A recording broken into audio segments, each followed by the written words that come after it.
오늘 읽은 요한복음에는 두 가지의 표적이 나옵니다. 표적이 뭡니까? 기적 그 자체가 표적은 아닙니다. 사람들은 기적 그 자체를 보고 기적 그 자체를 좋아합니다만은 표적은요, 그 기적이 일어나는데 분명한 하나님의 이유와 목적이 있는 겁니다.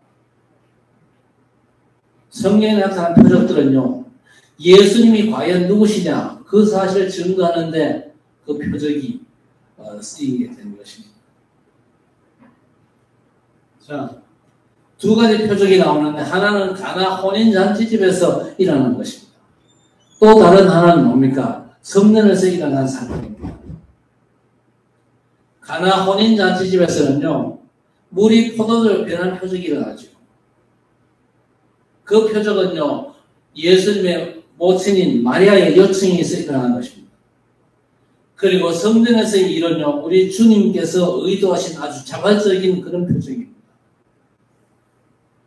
특히 성전 청결 사건은 다른 복음서에는 생애 마지막 주간에 일어난 걸로, 흔히 고난주간에 나온 첫날에 일어난 걸로 기록을 하고 있습니다만, 요한복음에서는 우리 주님께서 공생애를 시작하자마자 하신 사역으로 증언하고 있습니다.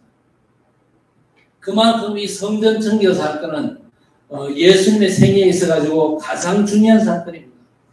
그리고 아주 강력하고 분명한 메시지를 담고 있다는 의미가 있는 것이죠. 자, 그런데 오늘 첫 번째 표적의 배경은 이렇습니다. 혼인잔치집에 포도주가 떨어졌다는 사실을 예수의 어머니께서 아셨어요. 그래서 이 사실을 예수님께 말씀드렸습니다. 그랬는데 우리 주님께서는 다소 의외의 반응을 합니다. 그게 나하고 무슨 상관이 있냐? 그러면서 아주 의미심장한 말씀을 덧붙입니다. 4절에 보니까 내 때가 아직 이르지 아니하였나이다 그러죠. 어머니 마리아가 요청한 사건입니다. 그 요청을 받고 우리 주님께서 흔쾌히 들으신 게 아니거든요. 그런데 가나 혼인잔치집에 기적이 일어났잖아요. 예수님은 때가 아니라고 말씀하셨지만요, 때가 아니지만은 마지 못해가지고 형편상 어쩔 수 없이 억지로 들어주신 것 같기도 합니다. 자, 그런데 첫 번째 표적이 일어나는 이 과정은요, 우리에게 무척이나 익숙합니다. 그렇지요? 아주 단순하고 명확한 과정이 나옵니다. 예수님의 모친 마리아가 하인들에게 부탁을 하지 않습니까? 그가 무슨 말을 하든지 그대로 하라 그랬어요. 그리고 예수님의 말을 들은 하인들은요, 지시하는 대로 순종을 했습니다. 돌 항아리에 물을 채우라 그러면 채우고, 떠서 갖다 주라 그러면 갖다 주었습니다. 그 밖에는 한 게 없어요. 그랬는데 그 물을 맛본 사람들은 이때까지 먹은 포도 중에 가장 좋은 포도를 칭찬하지 않습니까? 그러니까 물이 포도주로 바뀐 이 첫 번째 표적은요, 단 하나의 과정밖에 없어요. 그렇죠? 우리 주님의 말씀에 순종하는 것밖에 없습니다. 그래서 우리는요, 많은 메시지를 들었는데 순종이 제사보다 낫다는 말을 인용하면서 순종이 기적을 낳는다고 전하고 또 그렇게 믿었거든요. 믿고 순종하기만 하면 기적이 일어난다. 믿지 않기 때문에 기적이 일어나지 않는 거다. 그렇게 생각하죠. 우리 자신을 자책하기도 합니다. 그런데 우리 주님께서 첫 번째로 행하신 표적의 이유와 목적은요, 우리에게 그런 순종만을 요구하신 게 아니거든요. 어떤 면에서 목적과 이유가 따로 있습니다. 이 첫 번째 표적의 이유와 목적이 너무나 분명한데도 우리는 너무 쉽게 잊고 있습니다. 오늘 11절에 보니까 예수께서 이 첫 표적을 갈릴리 가나에서 행하여 그의 영광을 나타내심에 제자들이 그를 믿으니라 했습니다. 이 표적의 이유와 목적이 분명하게 증언되고 있습니다. 우리 주님이 영광을 나타내시는 것이 그 첫 번째 이유입니다. 또 그 표적을 통해서 제자들이 예수님을 하나님의 보내신 자 그리스도이심을 믿게 하는 것이 또 다른 목적이었습니다. 물론 우리 주님은요, 첫 번째 표적을 통해서 곤란한 형편에 처한 인생들, 어려운 문제를 해결해 주신 것도 맞습니다. 지금도 성삼위 하나님께서는 우리의 문제 가운데 개입하시고 역사하시거든요. 그리고 이적이 일어난 것이 우리 주님의 말씀을 그대로 믿고 따랐기 때문인 것도 사실입니다. 그러나 그것만이 표적을 행하신 주님의 목적은 아니거든요. 우리 주님께서는요, 첫 번째 표적을 통해서 우리의 문제를 해결해 주거나 믿음을 요구하신 것도 아니었습니다. 첫 번째 표적의 분명한 메시지가 뭐였습니까? 우리 주님의 영광을 나타내는 것이었습니다. 예수 그리스도께서는요, 말씀이신 하나님께서 육신을 입고 오시고 유일하신 하나님의 영광을 나타내셨거든요. 주님께서 이 첫 번째 표적으로 하나님의 영광을 사람들이 알도록 나타내 보이신 겁니다. 그 영광을 제자들이 믿었던 것처럼 우리의 믿음이 그렇게 바로 서기를 원하시는 것이죠. 그래서 우리의 문제를 해결하는 것보다 예수 그리스도를 하나님의 영광으로 알아보는 것이 더 중요합니다. 그런데 지금 교회 안에 거의 대부분은요, 예수 그리스도를 하나님의 영광으로 알아보기보다는요, 예수 그리스도를 통해서 내 문제 해결받기를 원하는 사람들이 더 많습니다. 이건 잘못된 거거든요. 그리고 우리의 순종보다 먼저인 더 근본적인 믿음인 것입니다. 자, 그런데 첫 번째 표적보다 우리 주님께서 참으로 하고 싶은 일은 따로 있었어요. 이건 누구의 부탁도 아닙니다. 마지 못해서 억지로 하신 것도 아닙니다. 정말로 우리 주께서 하고 싶어 하신 것이 바로 뭐냐? 성전을 성전답게 하는 일이었습니다. 성전을 주신 하나님의 원래 뜻과는 정반대로 변질된 성전을 보셨습니다. 변질된 성전을 보신 우리 주님께서 아주 크게 분노하셨거든요. 그래서 노끈으로 채찍을 만들었습니다. 그 채찍으로 양과 소를 성전에 쫓아내셨어요. 그리고 돈 바꾸는 사람들이 돈을 쏟으시고는요, 상을 뒤엎으시고, 장사하는 사람들에게 분명히 말씀하셨습니다. 16절에 이것을 여기서 가져가라. 내 아버지의 집으로 장사하는 집을 만들지 말라 그랬어요.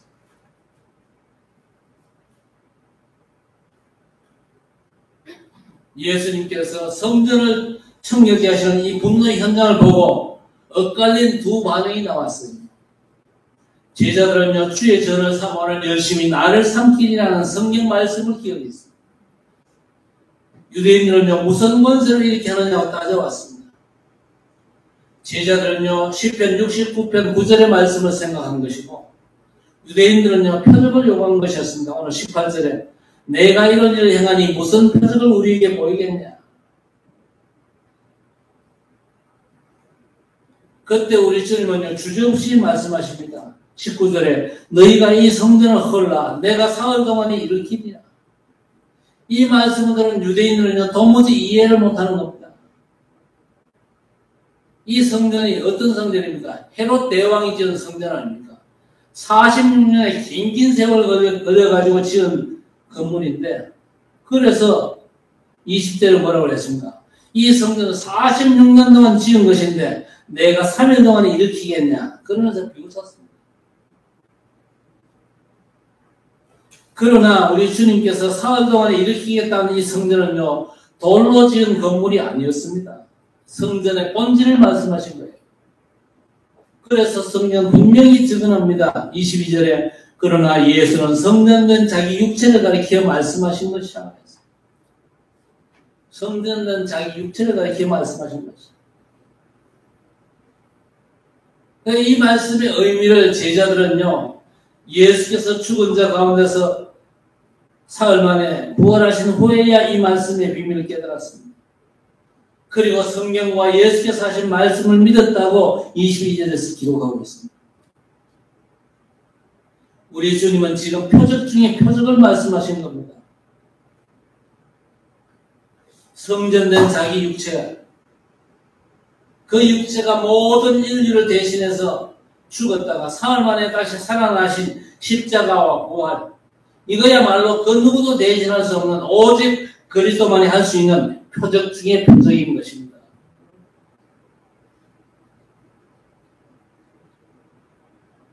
그런데 우리 주님께서 성전을 청소하신 이 사건은요, 정의를 위한 분노하거나 폭력의 정당화를 위한 빌미를 제공한 게 절대 아니죠. 성전을 청결케 하신 우리 주님의 목적이 뭐였습니까? 하나님께서 행하시는 표적 중의 표적인 예수 그리스도를 나타내기 위함이었습니다.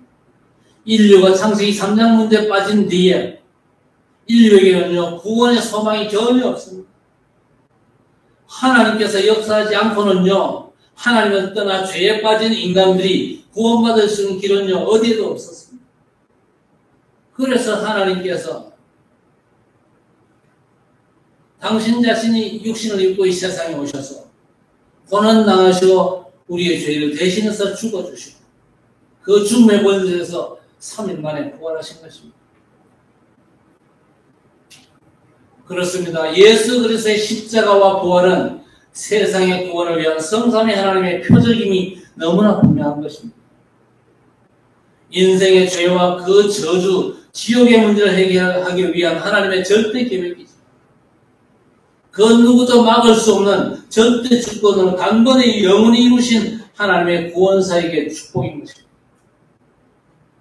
자, 그렇다면 요한복음 2장에 나오는 이 두 가지 표적을 통해서 우리가 묵상해야 될 주제가 뭡니까? 또 이게 왜 우리에게 중요합니까? 우리들도 하나님께서 참으로 원하시는 것을 구해야 되기 때문입니다. 우리가 하나님이 원하지 않는 걸 무조건 열심히 한다. 그건 도리어 재앙이 될 것입니다. 그러나 하나님께서 원하시는 걸 구한다면 모든 걸 더하시는 은혜와 복을 얻게 되는 것입니다. 그래서 우리는 주께서 진정으로 하고 싶은 걸 찾아가지고 내 것으로 만들어야 할 것입니다. 주께서 참으로 하고 싶어 하신 게 뭐였습니까? 하나님의 집 성전을요, 성전 되게 하는 거였습니다.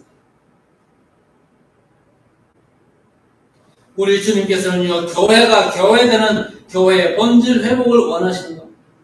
그게 성삼위 하나님의 절대 계획입니다. 그래서 오늘 우리 주님께서는 공생애를 시작하자마자 공의와 분노로 하나님의 집 청소부터 하신 겁니다. 그래서 성삼위 하나님께서 정말로 원하시는 게 뭐였습니까? 먼저 교회인 저와 여러분 우리 자신들이 깨끗게 되기를 원하십니다. 저와 여러분이 하나님의 성전 아닙니까? 그렇죠? 너희가 하나님의 성전인 것과 하나님의 성령이 너희 안에 거하시는 줄은 알지 못하느냐. 주 예수 그리스도의 성령께서 우리 안에 계십니다. 그렇다면 저와 여러분이 곧 하나님의 성전인 것입니다. 하나님의 성전된 저와 여러분이 깨끗게 되기를 주님이 원하십니다. 어떻게 하면 됩니까? 오늘 주님께서 성전에 있어서 안 되는 것, 해서는 안 되는 일부터 쫓아내셨어요. 우리도 그렇게 해야 될 것입니다. 우리 안에 하나님께 집중 못하게 하는 다른 것, 세상 것들이 있잖아요. 그런데 사단은 그걸 이용해가지고 우리를 하나님께로부터 자꾸 멀어지게 만듭니다. 그것부터 먼저 내 안과 내 삶에서 추방해야 될 것입니다. 마치 우리 주님께서 화를 내시면서 성전 안에 짐승들과 장사꾼들 쫓아내신 것처럼 우리 안에 다른 것들, 하나님이 원치 않는 우상들을 먼저 쫓아내야 하는 겁니다. 내게 있어가지고 먼저 정리해야 될 것들이 뭐냐 잘 체크하시고 쫓아내야 될 것들을 반드시 쫓아내시기를 바랍니다. 우리 안에 복음 아닌 다른 것들이 정리가 되고 오직 유일성 재창조의 그리스도께서 보좌의 주로 또 왕으로 자리하시도록 해야 할 것입니다. 그렇죠?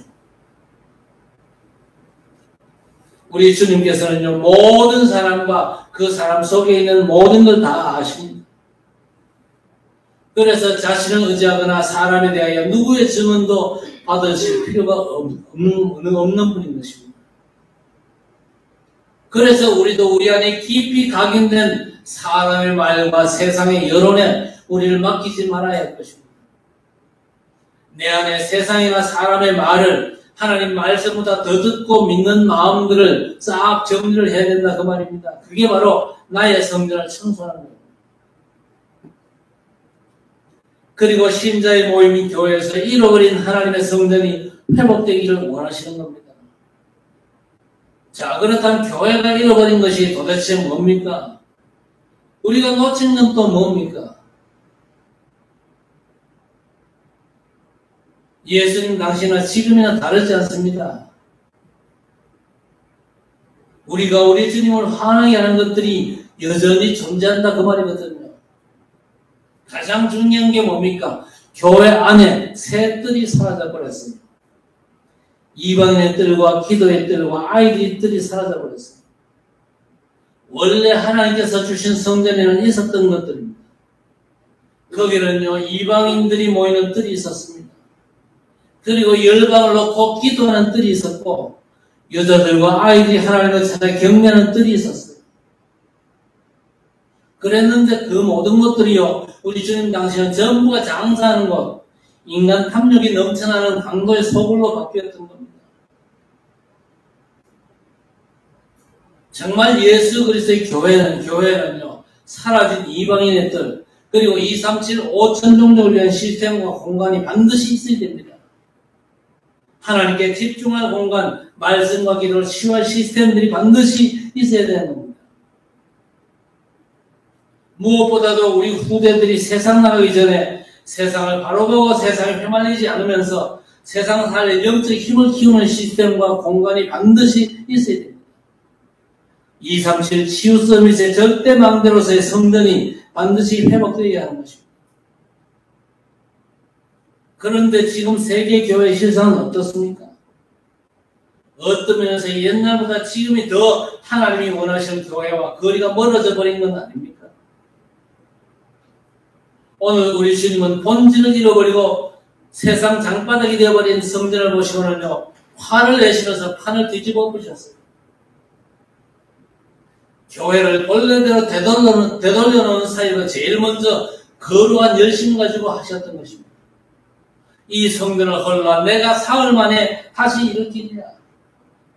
주님의 십자가와 부활을 통해 바로 세운 참성전, 예수 그리스도 자신을 표적으로 친히 말씀하셨습니다. 예수 그리스도께서는요, 세상을 구원할 하나님의 표적으로 그 자신을 드러내신 것입니다. 내 아버지의 집으로 장사하는 집을 만들지 마라. 이 성전을 헐라 내가 사흘 동안에 일으키리라. 그러나 예수는 성전된 자기 육체를 가리켜 말씀하신 것이라 그랬습니다. 청소가 뭡니까? 성전을 청소한다 그랬는데, 청소는요, 정리정돈을 제대로 하는 겁니다. 그렇죠. 먼저 정리를 잘 해야 돼요. 정리가 뭡니까? 불필요한 것들을 내다버리는 겁니다. 그 다음이 점검입니다. 불필요한 걸 내다버리고 있어야 될 것을 제자리에 있게 하는 게 정돈입니다. 정리를 잘한다 할지라도 정돈이 안 되면요, 제대로 된 청소를 했다, 그렇게 볼 수가 없죠. 우리 자신이 우리 주님의 교회입니다.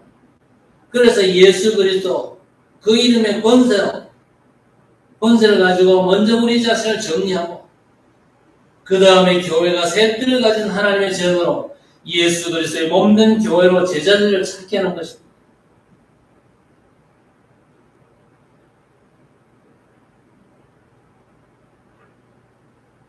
어떤 면에서는 우리 교회는 대구노회 교회들 가운데서 규모는 작지만요, 그래도 지금 현재 이 새 뜰이 그래도 어느 정도 작동되고 있는 교회가 아닌가, 그런 자부심은 약간 갖습니다.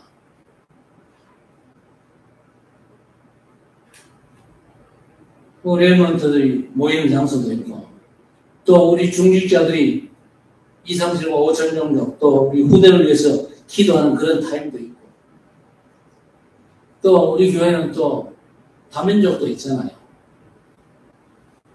하나님께서 굉장히 기뻐하십니다. 기뻐하시고 또 하나님께서 앞으로 캠퍼사에게 많은 증거를 주실 것입니다. 뭐 당장 역사가 있다 없다 신경 쓰지 말고 그래서 하나님께서 앞서 역사하실 것을 기대하면서 인도받게 되시기를 바랍니다. 성전을 청결케 하신 예수 그리스도께서 우리 자신과 교회와 237과 5천 종족을 위한 세 가지 뜰을 가진 교회로 온전케 하시기를 우리와 24 함께 하시고 25의 응답 영혼의 작품으로 역사하시는 우리 주 예수 그리스도의 이름으로 간절히 축복합니다. 하나님, 가나 혼인잔치의 기적을 허락해 주옵소서. 주의 백성들에게 하나님의 영광이 드러나게 하시고 그를 통해서 성도들이 하나님의 그리스도를 믿게 하옵소서. 또 성전을 청결케 하신 우리 주님의 사역이 우리 성도 개개인의 삶에도 적용되게 해 주옵소서. 하나님의 성전된 우리 자신을 정결케 하옵소서. 하나님의 뜻과 달리 더러워진 성전이 청소되게 하옵소서. 우리 자신의 욕심과 세상 뜻대로 세워진 우상들이 정리되게 하시고 원래 성전을 향해 의도하셨던 새 뜰이 회복되게 하옵소서. 기도 치유의 뜰, 이방인의 뜰, 렘넌트의 뜰이 회복되어 237 치유 서밋이 절대 마음대로선 성전이 회복되어 하나님의 영광을 드러내는 그런 축복의 교회가 되게 해 주옵소서. 예수님의 이름으로 간절히 기도드리옵나이다.